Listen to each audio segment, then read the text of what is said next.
So you remember this absolute box office delight that basically fell apart right in front of people's eyes despite the media pushing it so hard? Well, apparently a certain director out there thinks that it should have a sequel. Why should it have a sequel? Well, it's because people, they weren't ready for it. Not because you didn't bring what people wanted to the stage. Oh no, people, they just weren't ready for the product. Thankfully, though, that director, they have the perfect solution if they were given another movie. They've decided that it wouldn't be Joker they would add back in. It wouldn't be other characters that have brought people to the box office for other movies. Nope, it would be the relationship between Harley Quinn and Poison Ivy. And I kid you not, this is the entirety of a pitch for a sequel, which has people out there patting her on the back saying, yeah, you go, you deserve one. The problem with that and listening to the media is simple. The movie that they made the last time, yeah, it didn't actually end up making money when you figure out what the cost was, how much it made, and how much you actually take home from that. Interesting, huh? So hey there. So today, Santa Umbrella Guy is going to bring you another gift. That's right. We're going to be talking about Birds of Prey. I never thought we'd be talking about it yet again, so soon, and especially when it comes to sequel talk. Before we get into this, though, let me say this, and I'm going to say this in every video. I hope you and yours are doing fantastic in this time of uncertainty, but I know a lot of people aren't, and if you are not having basic necessities, man, like bread, we're talking canned goods, we're talking toilet paper,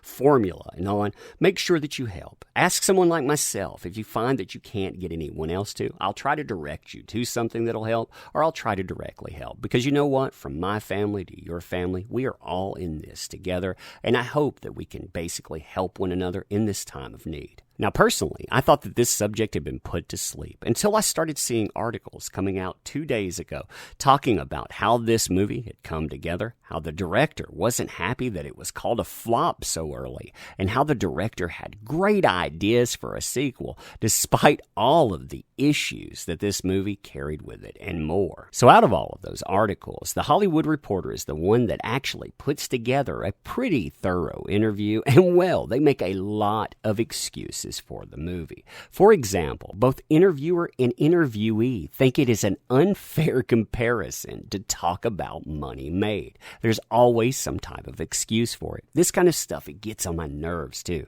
Considering, are we in a business here, or are we talking about buzzword? So your film made 2.4 times its production budget, while a film like Ford versus Ferrari made 2.3 times its budget. However, because Ford versus Ferrari is an original studio film, its Monday morning headlines were a lot kinder than Birds of Prey, even though Birds made more money in its $33 million opening weekend and cost $16 million less. Birds is also a 2-quadrant movie that's rated R and very specific. It wasn't designed for mass appeal like Avengers. Were you frustrated by this double standard since the entirety of the comic book movie genre is held up to such high expectations? Now, before we get the answer to that too, look at all of the excuses that are already built into that. I mean, it is excuse after excuse after excuse. What's more is they're trying to say, hey, rated R, that comes with a specific appeal. I remember Joker making $1 billion with that rating. But anyway, answer here. I know that the studio had really high expectations for the movie, as we all did.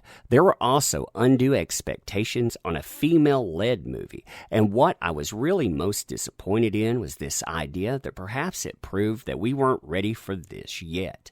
That was an extra burden that, as a woman of color director, I already had on me anyway. So yes, I think that there were certainly different ways you could have interpreted the success or lack of success of the movie, and everyone has the right to do so. But I definitely do feel that everyone was pretty quick to judge a certain angle.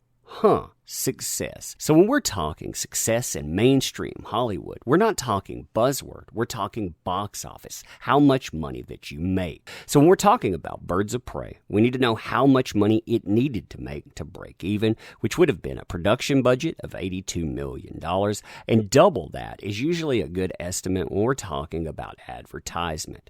Now, when you're looking at the numbers in front of you here too, remember this is popularity, because the numbers that you actually bring home from it You get at best average on domestic, 65%. International, you get around 45% of that. So we'll talk about that in just a moment.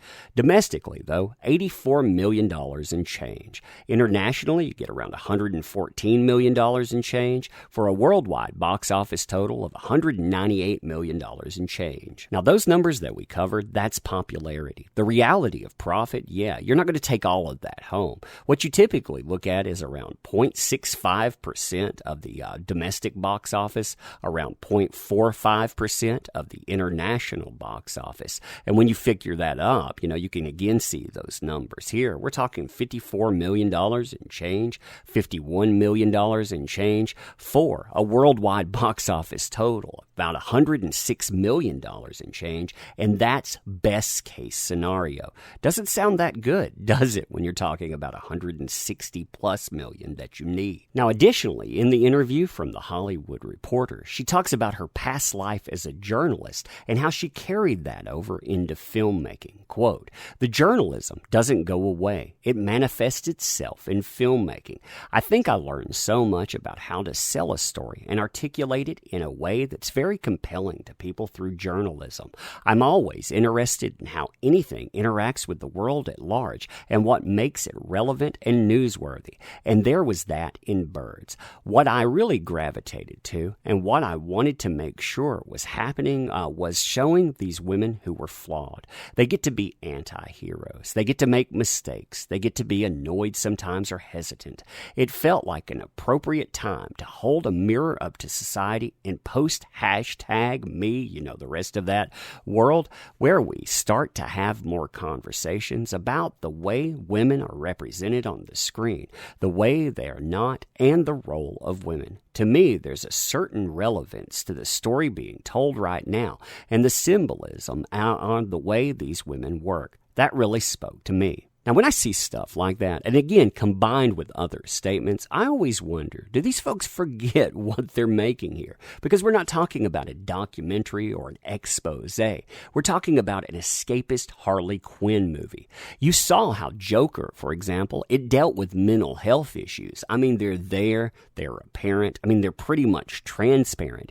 You can make a movie that's entertaining while also having those things, but never forget why your audience shows up.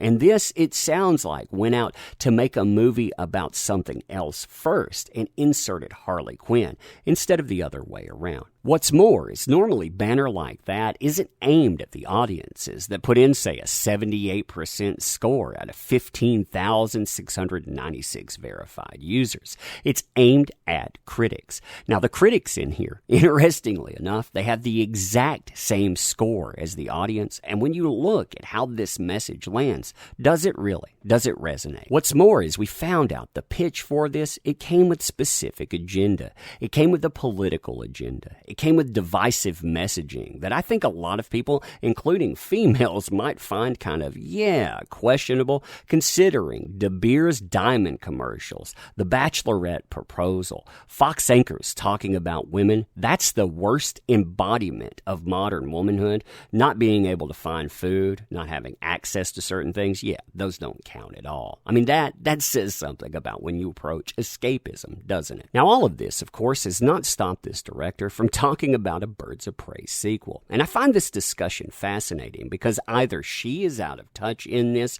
or it showcases how Hollywood works, or at least worked before all of the social upheaval. Now, I wonder, is it going to become more about making money? But what's fascinating, you saw the idea of what the other movie was based on. This entire idea revolves around one sentence. I would love to see Poison Ivy, and I would certainly love to see the relationship between Harley Quinn and Poison Ivy. So she talks about wanting to put in one of those fan favorite characters while leaving out the Joker in the first movie. I mean, it's fascinating to look at, considering it seems so out of touch. And I have nothing wrong with putting that relationship in there. But really, I mean, you think about this. What character would you have put in if you wanted success? It wouldn't be Poison Ivy. It would be that character that made $1 billion freaking dollars. But anyway, excuse. excuse. Give me another movie. That seems typical in Hollywood. But I'm wondering, what do you think about this? Should this person be given another movie? I mean, yeah, I know my answer, but I'm wondering about yours. So to close, I want to say thank you for showing up. Thank you for participating. You make this stuff possible. Without you, this stuff doesn't work. So I want to say I do appreciate you. Not enough places say that. And I want to do it without monopolizing your time. I also do want to add, though, if you want to help out with this channel, if you like this content, consider subscribing, sharing videos. You know that drill. But again, thank you regardless. I appreciate you showing up, and we'll do this again soon. Thanks.